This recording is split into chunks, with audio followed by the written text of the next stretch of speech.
बिस्मिल्लाहिर्रहमानिर्रहीम। Dear students, मैं आपका फिजिक्स टीचर मोहम्मद यूसुफ आपको superior group of colleges Chunda campus के लर्निंग मैनेजमेंट सिस्टम में खुशामदीद कहता हूं। आज हम चैप्टर नंबर 18 के topic operational amplifier S inverter को डिस्कस करते हैं।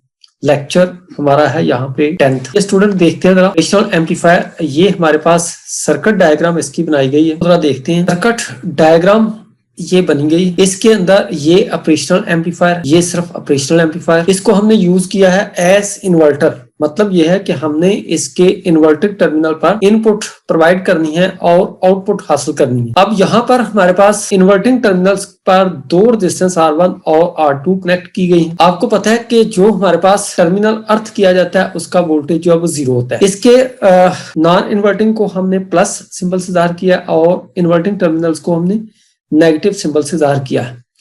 जब हम यहां से इनपुट प्रोवाइड करते हैं तो रेजिस्टेंस R1 में से करंट I1 फ्लो करती है और रेजिस्टेंस R2 में से करंट I2 फ्लो करती है और आउटपुट हमें हासिल होती है इन दो टर्मिनल्स के दरमियान V0 के बराबर होती है। डियर स्टूडेंट्स, हमें पता है कि हमने वर्चुअल प्रिंसिपल पढ़ा है। वर्चुअल प्रिंसिपल ये कहता है कि जो इसके पोटेंशियल डिफरेंस और इसके पोटेंशियल डिफरेंस का फर्क होता है, यानी इसका पोटेंशियल और इसका पोटेंशियल दोनों का जो फर्क आता है, difference between the V plus and V negative, वो नियरली इक्वल टू 0 है। ये वर्चुअल प्रिंसिपल है और यहां से हम देख सकते हैं कि V प्लस जो है वो V नेगेटिव के इक्वल हो जाता है। अब हमने V प्लस को ग्राउंड किया हुआ है, इसका मतलब है कि इसका वोल्टेज 0 हो जाएगा। अगर इसका वोल्टेज 0 है, ये V प्लस है, तो अगर इसका वोल्टेज 0 है तो लाजमी तौर पर ये हमारे पास जो नेगेटिव सिंबल है इसका वोल्टेज भी 0 होगा, क्योंकि ये दोनों की वैल्यू जो है वो सेम आ रही है।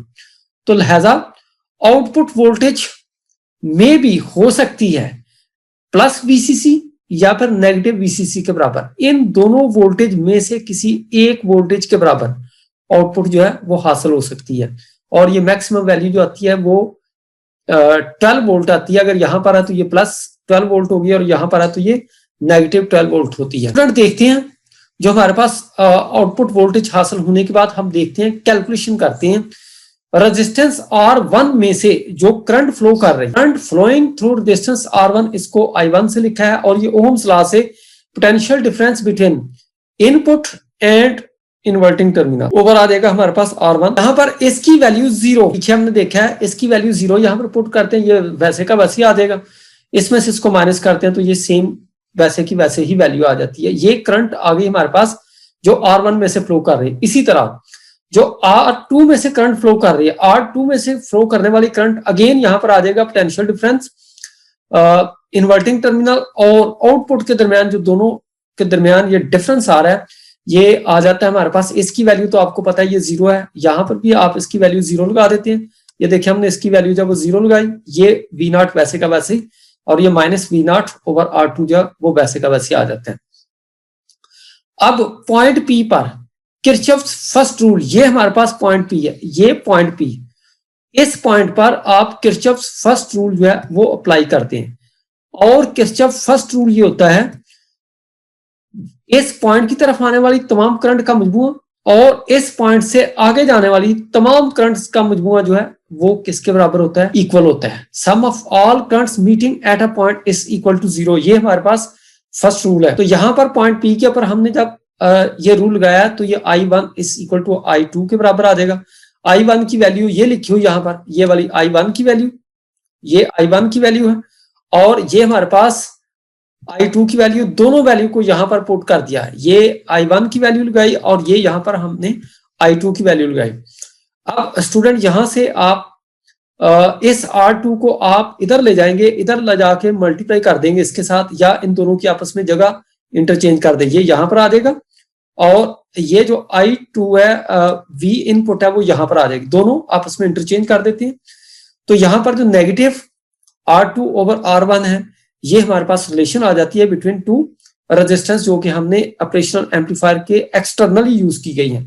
और ये वाला जो हमारे पास रिलेशन आ जाती है आउटपुट वोल्टेज और इनपुट वोल्टेज के दरमियान जो रिलेशन है, इसको नाम दे देते हैं हम voltage gain of the amplifier. तो यहां से नेगेटिव सिंबल ये स्टूडेंट जाहिर करता है कि जो हमने इनपुट दी थी उसके फेस को इसने चेंज कर दिया, फेस शिफ्ट कर दिया, 180 के एंगल पर चेंज कर दिया।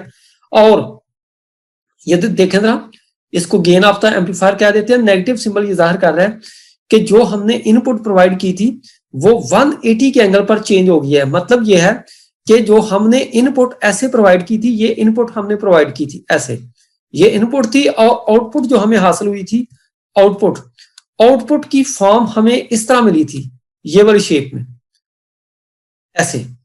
मतलब यह है कि इसका जो फेस है वो उल्ट हो गया है, इसका positive half cycle negative half cycle में, और नेगेटिव हाफ साइकिल जो पॉजिटिव हाफ साइकिल में चेंज हो गया। नेगेटिव साइन ये जाहिर कर रहा है।